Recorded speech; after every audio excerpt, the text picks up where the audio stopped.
Happy holidays, Al. Welcome to the podcast. Hey, thank you. Happy holidays to you. And thanks for having me, as always. For the audience, we are just going to talk a bit about, a broad range of topics here. So I won't waste your time, giving you a table of contents here. We're just going to dive in. I just got back from Michigan. My voice is a little scratchy. A lot of dry, Midwestern cold ass weather Yep. invading my lungs, plus, airplane travel and all that comes with that. So excuse my lack of good full working class audio voice. That's cool, man. You just fix that with AI. It's 2026. So you can sound like Morgan Freeman if you want. I'm not going to even attempt it. Did you stay at home for the holidays? Oh, yeah, man. It was just the four of us just kicking it here. Man, it was like literally the most chill Christmas holiday time that we've had, ever. Yeah, it was just mellow. Just, watched some movies, just hung out, talked, ate a little bit of food, and just, straight up just chilled. Just a little bit of food, right? Actually, just a little bit of food. Yeah, we ate a little bit of food. There's a lot of food laying around, I'll tell you that. But, ate a little bit. Yeah, just had a good time.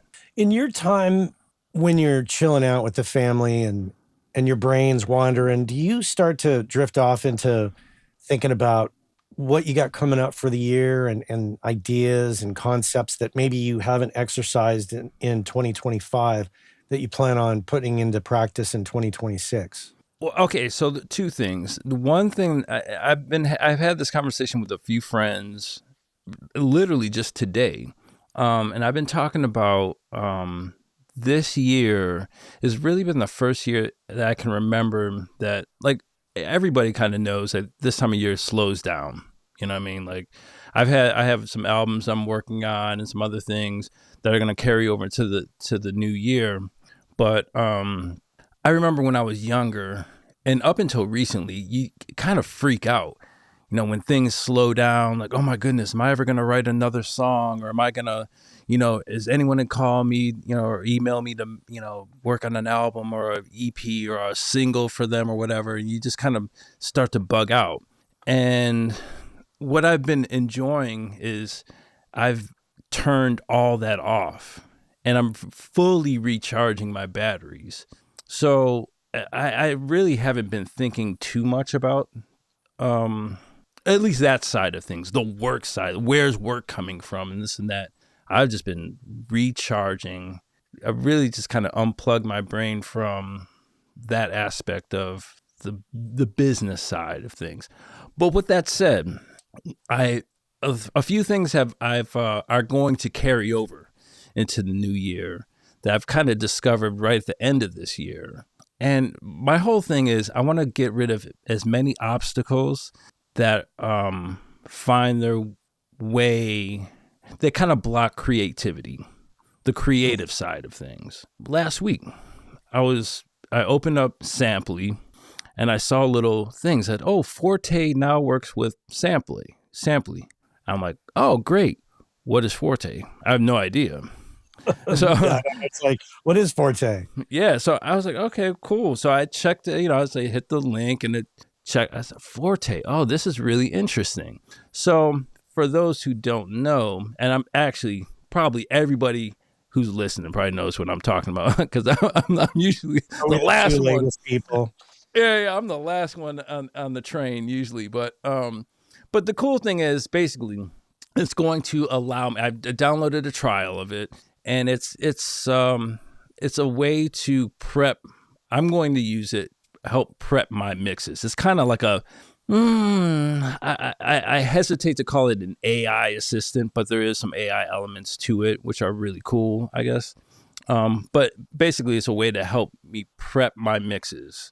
So again, eliminating an obstacle to creativity. So I checked it out, and I've been working on this album. So I wanted to use these files as an example, as a demo, because I knew how long it took me to prep that album, and each song took a while. It took me a few days to prep this album, right? Mm-hmm. It took Forte under a minute to prep this one song. took me a lot longer than that. So I'm like, oh, this is awesome. So I'm gonna buy that and use that. Again, it's just, for me, it's just getting rid of anything that's gonna get in the way of me getting to the creative part of my job. I So like that's that. one example, what else? And then there's other things like, I love using my mix template, there's a lot of people are doing the same thing. So it's funny. So on one side of the spectrum, I'm trying to speed things up, right? To like get to that creative moment, that get in that groove quicker. But on the flip side of it, I discovered this past year, later in the year, I like my template, especially my two bus. I have a few plugins in there, compressors, tape simulation, whatever. But it's all based on your gain staging has to be. I like it in certain stages before a certain plugin. I want to hit this. Before this plug, I want to hit this. Mm-hmm. So what I did, I'm using Hornet Normalizer. So I get a mix going. It's sounding great. And then, all right, it's time to get my gain staging right into my two bus or my mix bus. So the first plugin on in Pro Tools, slot A is a normalizer. And these are A, B, C, D, E. And then what's F is the next one over. There's another normalizer. So there's actually three normalizers, three instances of normalizer in my mix bus. Now, I bring this all up to say this is where things slow down for me, because normalizer, each one is set. I have it, there's a different gain staging for, again, what they're going into. You have to hit play and it runs in real time. So I sit back and I have to listen to what I've done up to that point.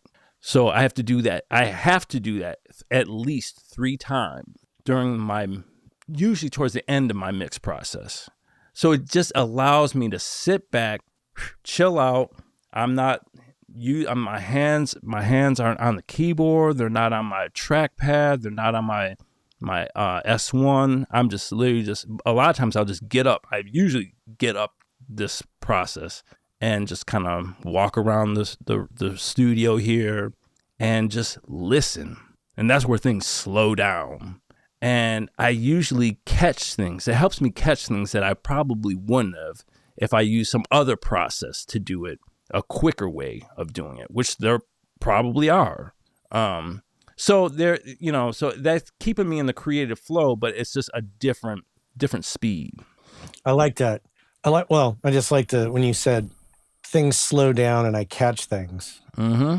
And so, there's been times in the past where like I'll turn the monitor off because I'm just so fixated on the visual and catching things that way, using, obviously using the ears and going back to the way we used to do it, I find very effective. Mm-hmm. Yeah, I mean, let me see what else. I mean, man, the funny thing is a lot of things I'm thinking about, like in the new year. I mean, I've obviously been thinking about some things, but they're almost like they're not directly related to the studio per se. Mm-hmm. It's just more like life stuff. I mean, obviously, like, man, I'm in the gym 4 days a week, and just getting up early in the morning. I mean, I have my routine. I'm very it's a very structured routine that I keep. So it's just, for me, it's just like being excited about that. Like, I feel good that I'm right now. Actually, to be honest, I'm on a break. I just finished I have like these 8-week lift programs in the gym. Mm-hmm. So I just finished it. So I'm off I might take 2 weeks off. I usually take a week off, and I may do 2 weeks. I always say I'm going to do 2 weeks, and it always ends up being 1 because I just want to get back to it. But, just feeling excited about staying active. I talk a lot about health and fitness, with anybody who cares to listen, you know. So I'm just fortunate. I'm just feeling great that, yeah, this is just another year where I'm going to be turning 52, and I still feel great about it. You know, that's exciting. You know, it's like, it's nothing like it's not a new change for me, but I'm just glad that I'm not going backwards, I guess. You know, the health thing, that's such a, I know you made the comment, you said, well, this isn't necessarily, related to the studio, but in many ways it is, because Mm-hmm. the studio is the area where we sit so much, and it's a time of a lot of inactivity. Mm-hmm. So what you do on the outside have you ever seen that? What's the show on Apple TV where they Oh go yeah, down? yeah, yeah, exactly. Severance. Severance. It's Yep. almost like Severance, right?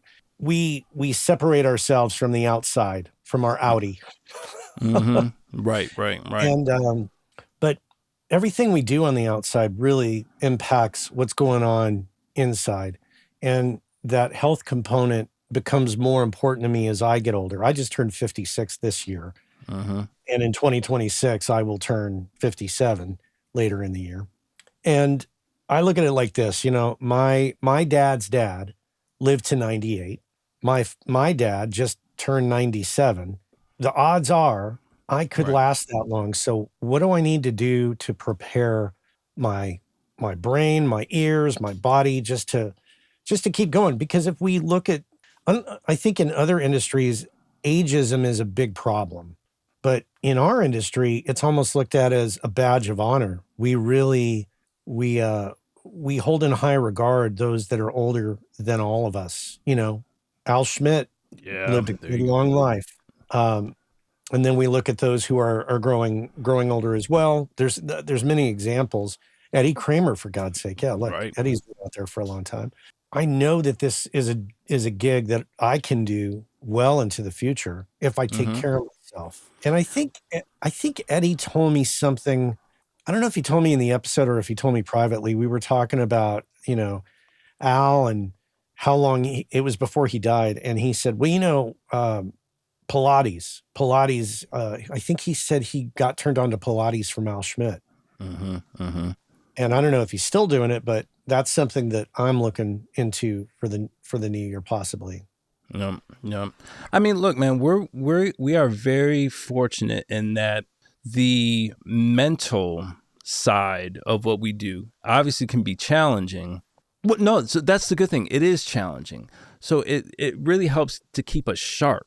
You know what I'm saying? Like, there's always something new to learn. Our brains are active a lot, even though, like, yeah, you may be sitting in front of a computer and just, kind of just, going along, and you're kind of maybe on autopilot, but we're engaged mentally, Mhm. like, which is great. But yeah, the physical side, that's for me. Yeah, again, the first thing that's the first thing I take care of in the morning is, well, the mental and physical side of myself. You know what I Mhm. mean? So, and we've talked about this before. I'll mention it again. This is just me, and I encourage people to at least explore the possibility of trying something along these lines.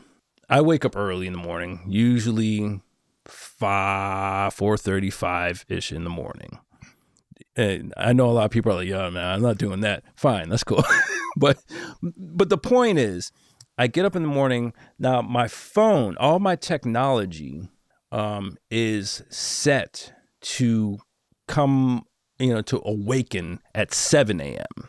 Now, when from the time I wake up to 7 a.m., I'm not thinking about anything other than I'm drinking some tea, I'm getting ready for the gym, this and that.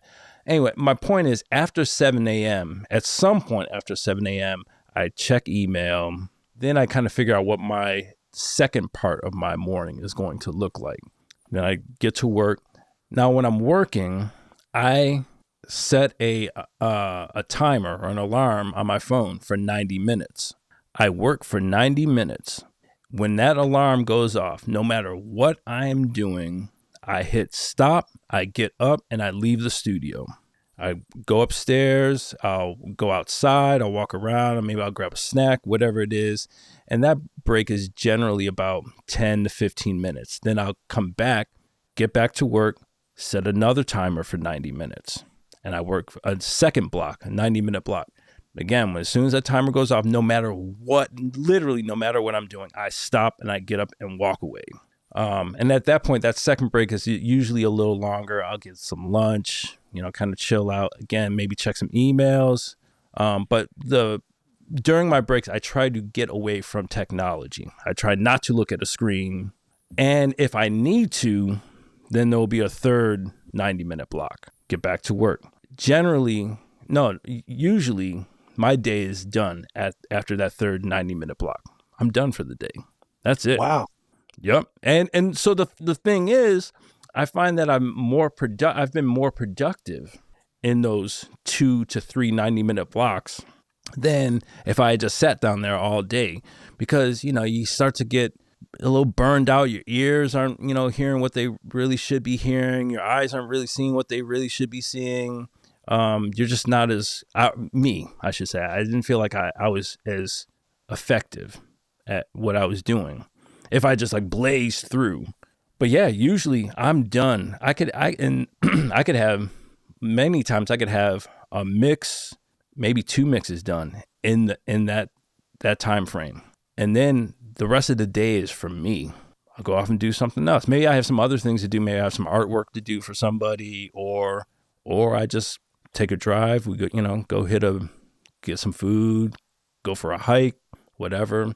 Okay. So during those blocks of time that I'm working, I may finish a mix, right? Now, when I was younger, the inclination was, I finished this mix. I'm going to shoot it off to so-and-so right now so they can hear it because I'm excited about it, right? So I would send up the mix. I'd either text them, a link or email link. So then I'm going to work on this next song. So I'm starting to work on this next song. And then, bing, a little notification comes in. Oh, yeah, I really dug the mix. But can you lower the cabasa down 2 dB, and can you do this? So all of a sudden I'm working on this mix, but I get mix revisions from this mix I had just sent to somebody. So my mind, I'm just like going back and forth, playing like, ping pong, like with these mixes. And it wasn't great for me mentally. It was just adding stress. So now what I do, if I finish a mix at say 11:30 in the morning, finish the mix at 11:30 in the morning. Oh, I'm excited about it. This sounds great, blah, blah, blah. I copy and paste the link into an email. That email gets scheduled for 7 p.m. my time, East Coast time, right? 7 p.m. is the exact time that all of my computers, phone, everything shuts off.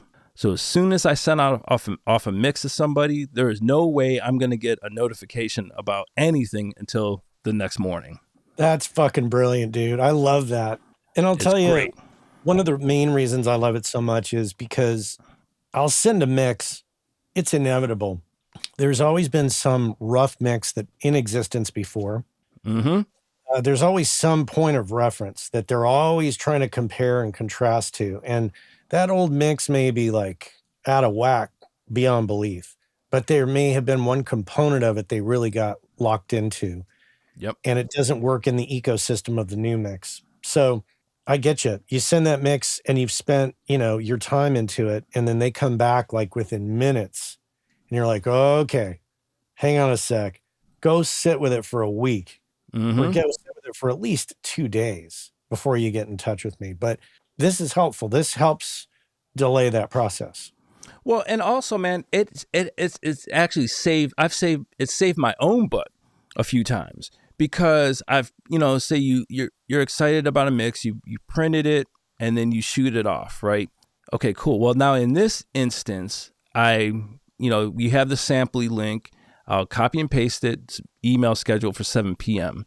Maybe a couple hours later, it's like, you know what? Let me go listen to that mix one more time. Let me just make sure. Oh, sure enough, I missed something. Then I can fix it. I can reprint it, re-upload it to Samply, and they never knew that I had adjusted something because they hadn't heard it yet. So it's a way of double checking your work as well, before, because there's been many times where you send out a mix and then, oh, cool, it's done and it's out. And either you'll get a revision, you're like, oh yeah, yeah, that was my bad. Yeah, they're like, where are the background vocals? Oh yeah, my bad. Like I forgot to unmute them for whatever reason, or it's just a choice that I made that 2 hours later I'm like, yeah, I could have made a better choice. So it gives me a chance to fix that before it goes out. So amazing. There's a couple of things I wanted to share with you and the audience. On occasion, I forget if you're subscribed to James Cleary's newsletter, the guy that wrote Atomic Habits. Come on, man. Thursdays are I look forward to Thursdays, bro. You know that. Because I got this and I was like, I should send this to Al. And I thought, wait, doesn't he already subscribe to this? This is this quote from him. And by the way, audience, so I'll put a link in the show notes for you. So this is from James Cleary, the author of Atomic Habits. And he sends out this Thursday email called the 321. One of the quotes that's in this email, 3 ideas from me, he says: to learn, wander; to achieve, focus. The second one is: the amateur does not know what to do. The master knows what not to do. That's something that I've been subscribed to this for a while, but I haven't always paid attention to it. And I need to make it more of what I do. I also subscribe or use his app to remind me to walk every day for 2 miles, at least a day. And that's been very helpful. The other thing I wanted to turn you on to, and once again, turn everybody on to for that matter. So Hans Martin Buff, former WCA guest, he won the Grammy for Peter Gabriel's latest record. He won the Grammy for the immersive mix for it. He was posting something, and let me put it in context. The reason it caught my attention is, so I've been really this past year, I got a pair of Reftones from the folks at Reftone. I got them a while ago. And I used them and they were cool. And then the Atmos thing came and I put them on the shelf and was actually, just not using them at all. One day I look over at them and I think, let's put those back into play as a third set of speakers, just 2 to check stereo mixes. So long story short, I've been using them like crazy this past year. And so I'm really into the concept of the single box, single driver, no crossover concept as a speaker. So Hans posts this thing about his little attic studio at his home in Germany. And he posts that he's got this new Atmos system that's comprised of all these single box little speakers, very small, and a subwoofer. And I was like, dude, I emailed him immediately, or actually, no, I texted him. I said, dude, what the hell is that? You have to tell me more. And he explained what it was. This friend of his in England named Bernie, and I'm trying to look up the email right now because he got Bernie and I on an email exchange together. So I want to, I do believe I can share this with you all because the website's public. So what it is, it's called the Microcosm, and it's basically, it's a series of small single driver speakers, a subwoofer, and a soon to be released special amp that goes with that. And it's meant to be portable. And I'm going to give you all the website here. Let's see. It is, and I'll put the link in the show notes so nobody needs to memorize this. Microcosmaudio.com. So microcosmaudio.com. And check it out. I reached out to Bernie over there and I said, Bernie, I really got to check this out. And so I reached out to Michael Grace at Grace Design and said, hey, I'm already running 714 in the studio plus 2 sets of stereo speakers. How can I squeeze another 12 channels out of this thing? And he's like, there's a workaround. Talk to me when you get home from Michigan and we'll figure it out. Whoa. So Michael and I are going to talk and we're going to try to do this. And I think I might buy this little system as a secondary system to investigate and if I ever need to set up another Atmos room, it would be great. And second, the concept, I think, for everybody else in this Atmos world has been expense. And if this thing can do what you need it to do at a lower cost, I think it's another option to get people in the Atmos store. So that's what I wanted to share. Well, it's funny you say that, man, because actually, maybe we talked about this one time when we were just like kicking it on the phone. But for a while now, I've been leaning really heavy on my for stereo mixes on my Auratone, my 5Cs. I've like gone like old school, gone back. And it's funny, like probably the majority of my time mixing is with those, and they're like back behind me, like off to the right. They're like not in like a tradition, like where you would think is. They're just kind of like set up in a bookshelf kind of fashion. It's really nice, actually. So I'll kind of get things going on the big monitors here, just like to check for, mostly just like kind of sub and really high stuff, that I just generally just get rid of. and then I'm just like listening on those. I'm making all my decisions on those 5Cs, and there's a certain thing I've been using for so long. I just know when it's not that I can hear everything on them. I mean, you can hear everything, but there's certain ratios, I guess, of like, I just know when the bass, like a kick drum and the bass guitar are just, I can hear them in certain proportions just right. I know they're going to be good. And then everything else kind of falls into place. And man, I'm telling you, ever since I've been doing that, the number of notes I've been getting on revisions has decreased tremendously. It's crazy. It's literally crazy. I mean, and I'm almost at a point now that I could mix a whole record without the big monitors, like, because I just know what I just kind of know what I would have to manage in terms of, again, like low end and top end. But you put me in any room with those 5Cs, and I'll mix the hell out of an album, no problem. Yeah, and I look at it, especially for the apartment dwelling engineer who's got to mix at home and has got to play it safe with whether it's roommates or upstairs or downstairs neighbors. Mm-hmm. I'm digging. You mentioned the 5Cs, and obviously the ref tones came as a result of the lineage of the Auratone. Right. But I gotta say, man, I thought about buying a second pair of the or not of the Auratones, the ref tones, and pairing them with a tiny little Class D amp and putting them in a Pelican case and taking them wherever I go because they're so damn small. And I Yep. think, if you are in an apartment and you need to really dial in a mix at a somewhat quieter volume and not be distracted by all the excessive top end and bottom end, get your mix, get 99% of the way there with these, and then pop on some headphones you Yep. can reproduce super duper low end well, so you can check it there and be done. Yeah, man. Yeah. I've been thinking a lot about just simplicity in what I do. In my last newsletter, I think I was kind of talking about just simplifying, just simplicity in life and in work. And that's definitely, man, it doesn't get any simpler than just like a little single speaker, single cone speaker, whatever you want to call it, what I mean? No crossovers, no anything, it's just, it's really funny. I guess, I don't know if it's because I'm getting older or just having been doing this a while, just a little more experience, but I'm just leaning more towards simplicity in everything. You know what I mean? Like, I'm twisting less knobs.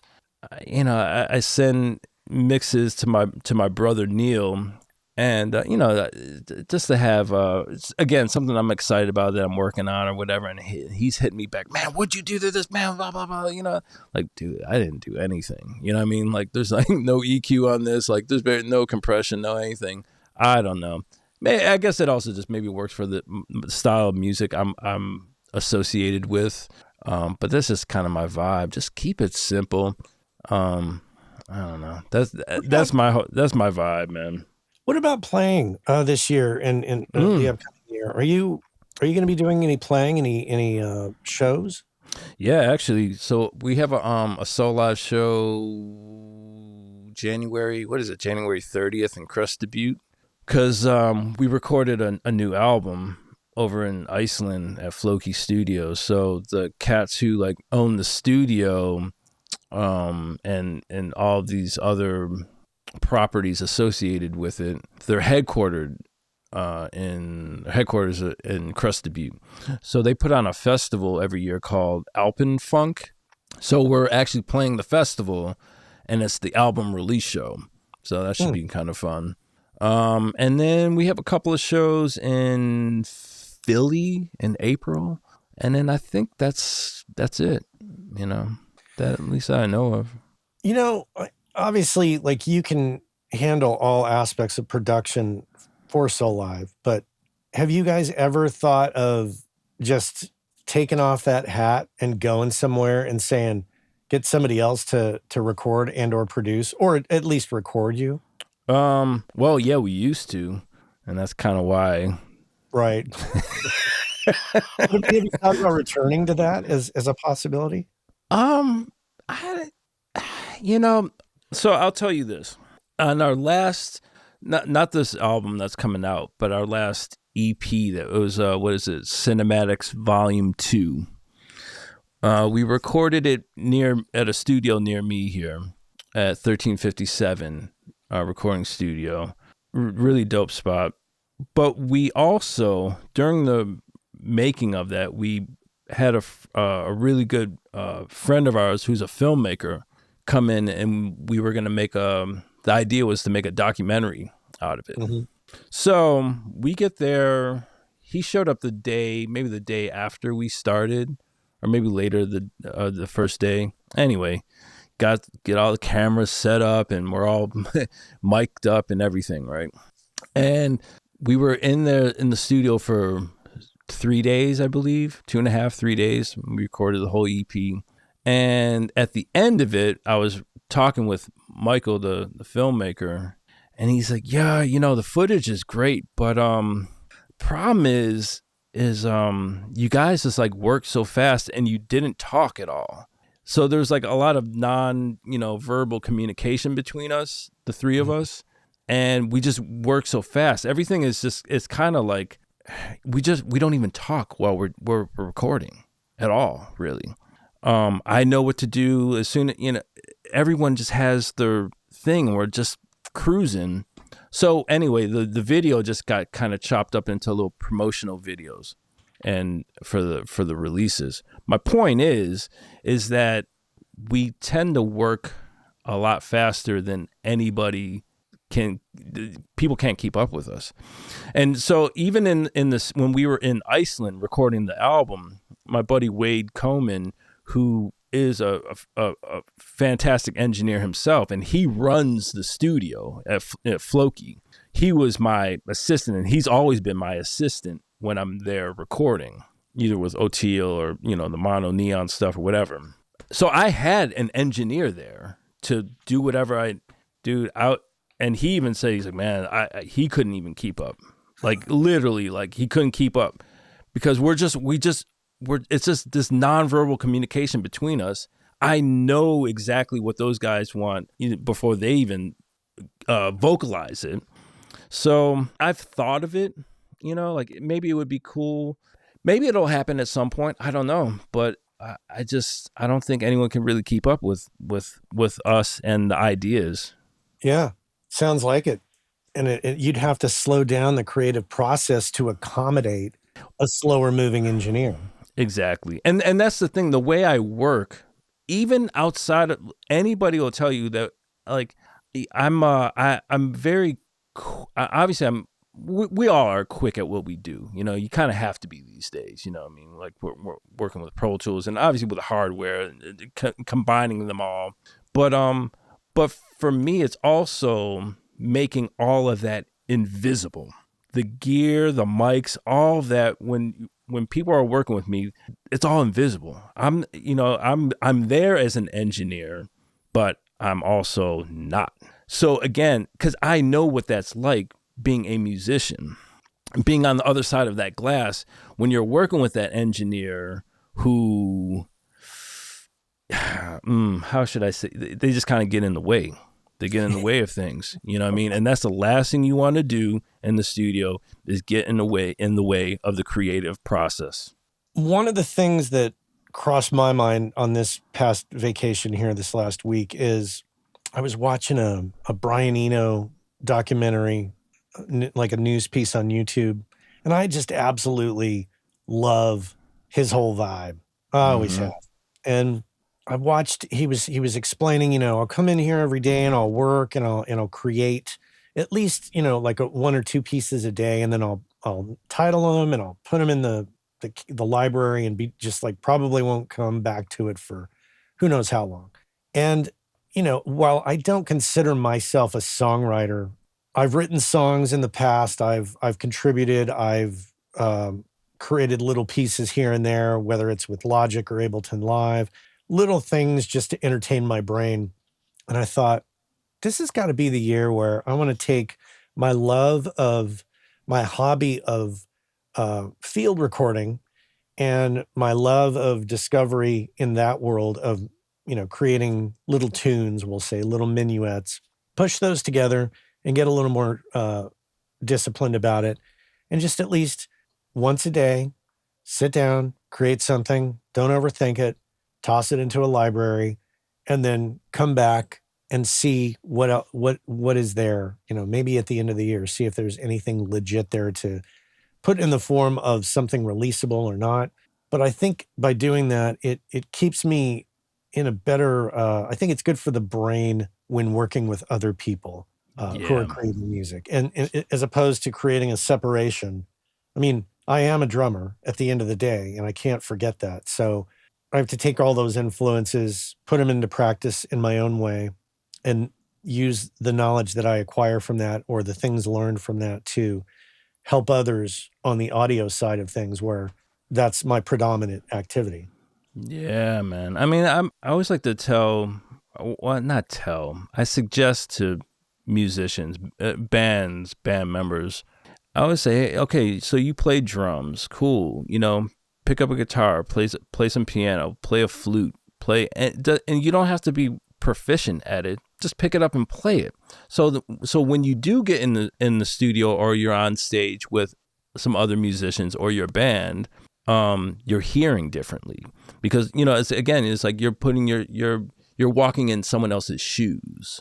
You know what I'm saying? Rather than just like focusing on your instrument all the time, and so that goes for, and that's exactly kind of what you're saying. It's like everything that we do, everything that you do influences something else, and another facet of the creative process. So even again, if you're not great at it, it doesn't matter. At least you're trying.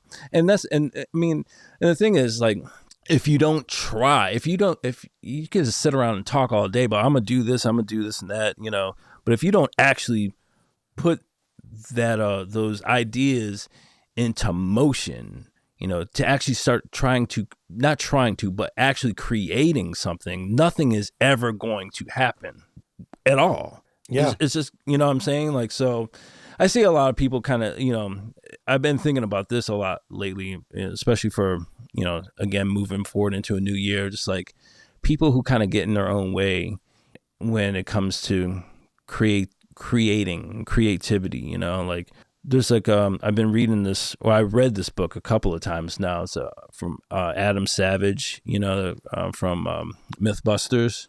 Mm-hmm. What was the quote was really great. I got it around here anyway. But to paraphrase, it was like, nothing we make turns out how we imagined. You know what I'm saying? Like, it's just like, so where I'm going with that is like, I work with a lot of people or I've worked with some people who, if you get caught up in like the demoitis or like, oh, the song is this and that, man, look, everything that you work on in the end is going to be different than what you thought it was going to be in the beginning. So like with what you're saying, it's like, man, I got this love for field recording and then this and that. Man, just you have to start. Go do it. Who knows? It's going to be different in the end. You know, at the end of the year when you're like, oh, let me put this. Let me see what I can do with this. Man, if you just, you know, if I say you, everybody, if we all just accept the path, you know, if you just follow the path that it's just going to lead you down, it's nothing but beauty at the end of it. You know what I mean? So I can't, man, all I'm saying, I can't wait to hear what you come up with. It's going to be awesome. I hope so. Yeah. No, it's going to be. Yeah. I, You know? I'm such a, I look back, I continually look back to Stuart Copeland's album, The Rhythmatist, which, funny enough, every time I come across a copy on vinyl, I buy it because that album is out of print. So I buy it on vinyl, I buy it on CD. Like I'll just like randomly buy the record. We go to a record store and my youngest son, who always comes with me, he's always like, another one? Really? You really need that many copies? I'm like, you never know. You never know. You never know. That album has influenced me so much over the years, so that that and Brian Eno's influence and all his world combined with this field recording thing. I'm not going to try to mimic what they do, because one of the things that I'm definitely putting into practice this year a little more than I have in the past is when people send me, you know, hey, I want you to mix my song. Here's a bunch of references. References, yeah, bro. And I try not to. I've always tried not to mimic them, but I'm really trying hard now. I'm just like, all right, I'm going to listen to what you have. I'm going to get out of it inspiration that I think is cool. A couple listens, that's it. And then I'm into your song and trying to make something original for you. Because I'll tell you another thing that's influenced me greatly this year is my last conversation with Michael Beinhorn. Yo, I'm sorry, Matt. I told you, bro, that was great. That was great. That just, I got done with that and I knew, I was like, this one's going to hit with some people because it's hitting me kind of hard. Yeah, that was gold, bro. There's so much yeah. Sorry, I didn't mean to cut you off, but I loved that episode. Because remember we were talking and you sent me a text. You're like, oh yeah, I'm going to be rapping with Michael Beinhorn. I was like, oh, cool. And then I got to the gym. I didn't realize it was coming out that soon. Because I thought you like told me like a few days before or whatever. But anyway, and I listened to that, man. Oh my goodness. So great. So anyway, yeah, I love it when I come across people like that just, you know, think a little bit broader, think a little bit like a little different than the next person. And I think that conversation played a part in some of the decision making for me for 2026. Yeah, man. So past few days, you know, people like kind of, you get texts from people that you haven't heard from in a while, you know, happy holidays, blah, blah, you know, happy New Year, Merry Christmas, all this kind of stuff. And you spark up little conversations and people always ask, hey, how's everything going? And I tell people, man, everything's great. I'm living the life that I want to live. It's kind of like going back to the Michael Beinhorn conversation and things that we've been touching on here is like, man, I mean, that's what you have to do. You have to live, like, I'm living the life I want to live. I'm making the music the way I want to make it. Because I hear it a certain way. We all hear music. We all see the world in our own way. We're obviously, you can be influenced by things, but we all see it and hear our own way. So like, to me, it's kind of pointless it's not pointless. It's because I've done it. When you come up, you're heavily influenced by things around you because you just don't know, or you're not comfortable being yourself yet. You know what I mean? But it's kind of like going back to the quote that you quoted earlier about, amateurs. What was it? Amateurs don't know what to do. Yeah, exactly. Masters know what not to do. You know what I mean? Right. So I feel like knowing what not to do is like, man, it's just like I just know what not to do, and what not to do is just try to be somebody else, try to sound like somebody else. You know what I mean? Because the end of the day, man, it doesn't matter. And I say this a lot also when it comes to a lot of what we do. The people who matter don't care what we do when it comes down to it. Right. The people who matter don't care what kind of microphone you use on that guitar amp. They don't care what plugins you use. They don't care what DAW you use. They literally do not care. But what they do care about is, man, does this music, does this art make me feel a certain way? Does it make me feel good? Does it make me feel bad? Does it make me whatever it is? But does it make me feel something? You know what I mean? And the way I look at it too, man, it's like, man, if there's something that I really like, an approach I really dig, somebody else is going to dig it. You know what I mean? Like they have to. And if they don't, I don't care, whatever, that's cool. Somebody else will, you know what I mean? Can't get caught up in can't get caught up in the things that don't matter, the things that you can't control. What you can control is being yourself. And so 100%. And I want to mention this because I think it's important in what you're talking about and what you've been practicing this past year. You were my inspiration to get my ass off of Facebook by taking, you pulled out of social media, I think full force, like on all fronts.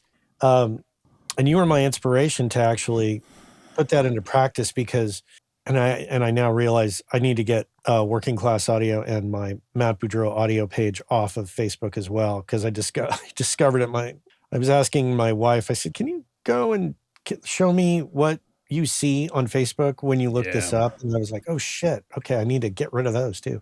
My point is that sometimes, it's great to have community. I preach about it all the time, but I really think that sometimes there's community and then there's just kind of going and doing the sheepish thing. And that's not a criticism on friends who stay on Facebook.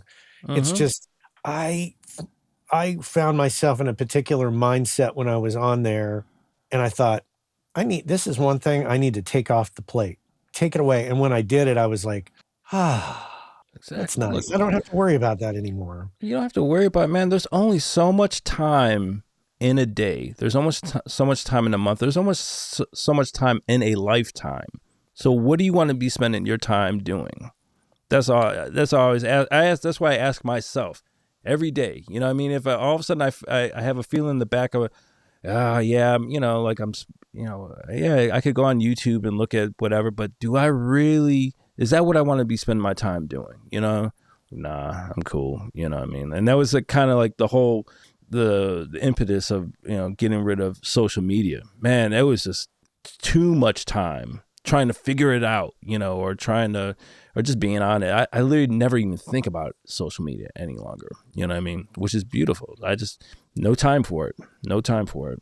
Yeah. Using it on a business front for me has been, I feel, effective in drawing listeners to the show. I don't mind using it for, audio based stuff, but my day-to-day personal interactions, I find it's just better to focus on the people that are in front of me or that I'm in communication with. Right. Exactly. That allows me to be myself. There you go, man. And be yourself and be a not even a better version of yourself, but a version of yourself that you enjoy hanging out with. You know what I'm saying? Like we were talking about, man, sometimes, you see one post that can kind of drive you up the wall and then there goes your day. You know what I'm saying? Like now I will say though, that's all external, right? And how we deal with things is all internal. So, hey man, someone could walk up on the street and slap me in the face, right? Mm-hmm. Now, how I deal with that's up to me. You know what I'm saying? Like, and that's the same kind of thing. Like, someone could post something on some social media stuff and they didn't get you riled up. You got yourself riled up. You know what I'm saying? That's all internal. How we deal with things is all internal. It's all internal. I don't care what anybody says. But I'd rather not put myself in a position to get all riled up. You know what I'm saying? So, okay, so I'm going to exit the room, you know what I mean? Or get off social media, whatever it is. So, good decision, man.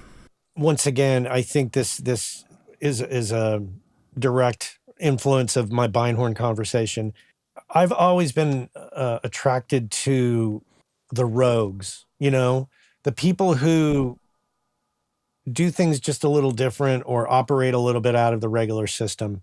And in the world of audio and audio production, I would never begrudge the success that many of my guests have had for mainstream success, ever.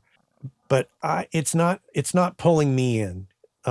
A, I haven't had it, and B, I don't feel like, oh gosh, if only I could work on the next whatever Lady Gaga record or Right, right. something big and mainstream. That's not where my head's at, because my heart is with those who have gone the other direction. The George Lucases who operated out of the Hollywood system, or the Francis Ford Coppolas, or the Wim Wenders, or like the oddballs, the ones who Agreed. just like really stick out. And I'm so with you, that's man. that's where I'm at for 2026, is harnessing more of that influence.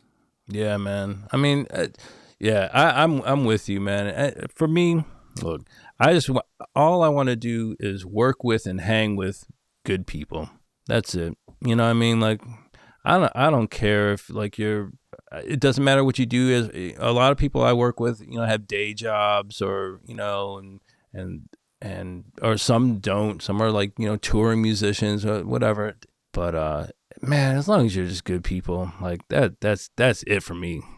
That's what 2026 is all about. We're on the same vibe. Cool. Um, that's yeah. I've never, and again, yeah, and I'm on the same vibe. I've never been like chasing Grammys or the next big thing, or it's just not in my it's not in my realm. I don't chase it, and it hasn't found me, so that's cool. I'm good. This past year too, I think we talked about it in our last episode together. Which, by the way, everybody, I'll put links in the show notes to.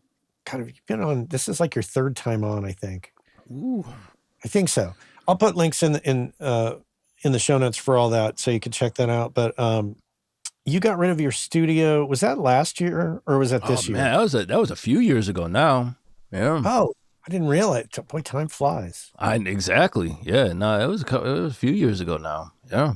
So, if you need to record, do you just hire out a place? Because I forget what your MO is on this. Yeah. Exactly. Yeah. I just kind of I go wherever it makes most sense. Okay. Um, which is man, that's a whole other thing. I mean, just having again, like I said, living the life that I want to live, and not having that crazy overhead of having a studio, and just the overhead, and just the mental, just everything that comes with it, that's kind of rests on your shoulders, Mhm. is beautiful. I mean, it just allows, I can work less, and work on more on things that I'm passionate about, that I'm loving in and out of music. I wish I would have known that 20 years ago. No, but Yeah, I was exactly. I was Yeah. talking to a friend. We were talking about aging parents and that whole concept, and one of the things that we discussed, we said, the fact of the matter is that people are living longer. Back in the old days, people were dying at like 50, 60. you Mm-hmm. know, it was very typical, but now people are living so much longer. That's why we're seeing, like such uh, a huge appearance of Alzheimer's and dementia and things like that, which this is what my friend and I were talking about. Yeah. Um, so yeah, it would have been great 20 years ago to know this, but if the trend is that we're gonna live longer, we've got some wisdom and we've got some experience to, experience and experience the next, 20, 30 years, Yeah. Exactly. and put this stuff into practice, and Yeah. really, really control the outcome. It's kind of cliche, but everything happens for a reason. You know what I mean? And for me, all these experiences, I don't look at things as having a bad experience. You know what I mean? It's all learning experiences, you know? So I learn from things, and now I get to, like you said, I get to enjoy the fruits of that knowledge. You know, with low overhead and just having fun and enjoying my space and space and time, just the whole thing, just enjoying life, man. Hey, so this record cover thing that you're doing, I know that we talked about it in our last episode together, but remind me again, are you doing it for everybody? Like, can anybody hit you up? Anybody can hit me up. Yeah, for sure. Yeah. Doing, I mean, obviously, like, I do a lot of, the majority of it's for digital, you know, streaming releases, singles and EPs and albums or whatever. But yeah, I do a lot of vinyl artwork, which is, I love doing that because, you know, it's kind of what I came up on, you know, just, Yeah. and it's funny, man. So a really good friend of mine, literally like my brother, this amazing artist, Idris Wajid in Buffalo, where we grew up together. He's a fantastic visual artist, musical artist, or whatever. We were talking the other day. I was like, you know, man, I went on Apple Music the other day because that's what I use, and I was like kind of scrolling through new releases. They say you shouldn't judge a book by its cover, but man, I'm sorry. I saw so much garbage. I'm sorry. I'm calling people out, man. I'm not calling anybody out in particular, but the artwork, it was garbage. I saw so much garbage artwork, and it literally made me not want to. Like, I'm not gonna hit play on this because if you put this amount of effort into your artwork, I can't imagine what I'm gonna hit or hear when I hit play. So my whole point is, and I'm not trying to say I'm like some genius, like, you know, album designer or whatever. I guess I feel overall it's kind of lacking these days. The amount of energy that people used to put into kind of create or helping to tell the story of an album through the artwork. You know what I'm saying? Like, actually, the funny thing is I just got this book for Christmas. My daughter got me this book. I think it's called In the Groove. And it's all about records, like technology, you know, where, you know, the earliest forms of recorded, you know, music on like wax cylinders, all the way to 78s, 45s, 33s. And obviously there's a lot of discussion in the book about artwork. So I just love being able to create something for somebody where it's like it's helping to tell the story of what's on that record. And also, like, when you can, like, you just pull it, you just look at it, and it's like, I have to know what's going on in that world. I have to listen to that. And I feel like there's not much of that these days. Whereas when you and I were younger, you remember going to the record store, man. Like, I still have over on my shelf here, the very first record I ever bought with my own money was Men at Work, Business as Usual. With my own money, I bought that when it came out. It was on a big, you know, like a big display. The only reason why I bought that record was because I loved the artwork. I didn't know what was on it. Had no clue what was on it. Got it home, and luckily it was incredible. But and you used to walk into the record store, and it was that everywhere. You know what I'm saying? Like, just everywhere. Long story short, I love doing album artwork. Love it. Yeah. When you make album artwork for other people, do you put an amount of time into listening to what it is that they do? Always. Oh, that's first. It's all, I mean, everything. Yeah. And you know me, man. I'm saying everything is about listening, you know?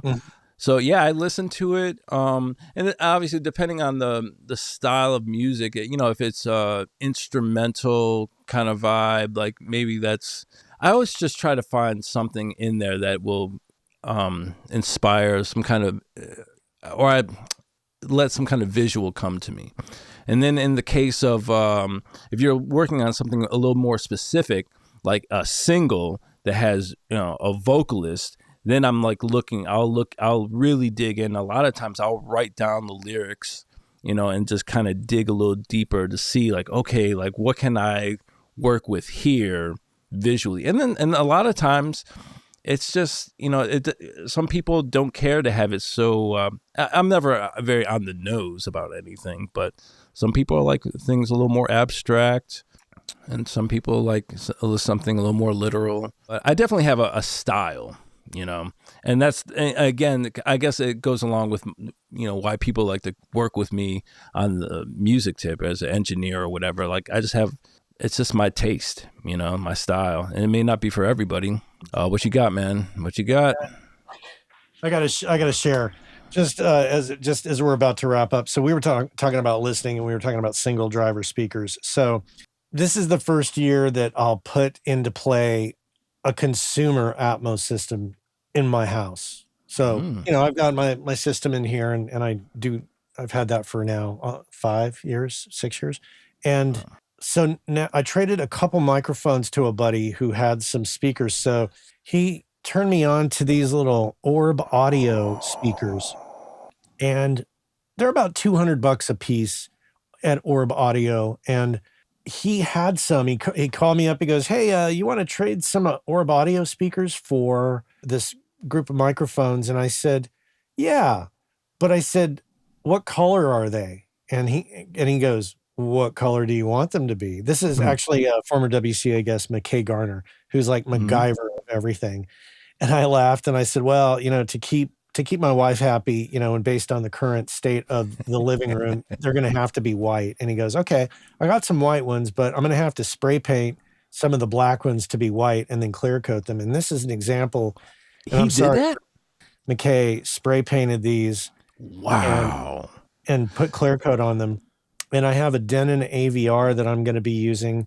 And we're going to start small. We're going to start a 512 system to begin with, because that's all the speakers we have. And then I'm going to pick up a couple more and expand it to 714. But I'm excited because I get to listen to things that I've worked on in Atmos, television shows, music, whatever it is. Plus I get to listen to my friends on their mixes in this consumer environment. So anyway, that's my tip.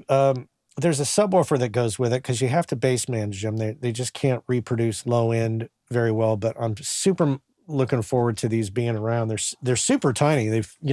I could fit one in my hand very easily. Dude, that looks like something out of a Kubrick film. It does. It definitely has that look to it. You watch A Clockwork Orange and Atmos, you find that, you'll be all set. I know, it definitely is a very Clockwork Orange. Wow, those are cool.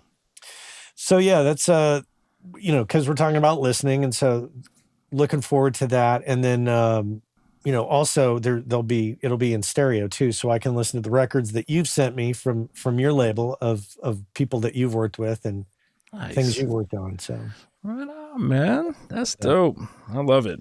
Happy New Year to you. Thanks for responding and doing a last minute working class audio with me. I think once again, like the Beinhorn conversation, this is very inspirational and motivational to me, and I hope it is to the audience. And I really appreciate you taking the time to come on, man. Man, I appreciate every conversation we ever have, man. Here or off camera, off microphone, man.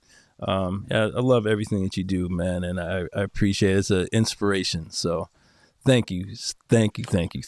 Feeling is mutual. Mutual. That's right. When I saw your text and I was on the plane, I was like, yeah, absolutely. Let's talk Alan to coming on. My man. Yeah, you don't have to twist my arm, bro. All right, man. Well, you take care, and thanks again. All right. Thank you. You as well. All right.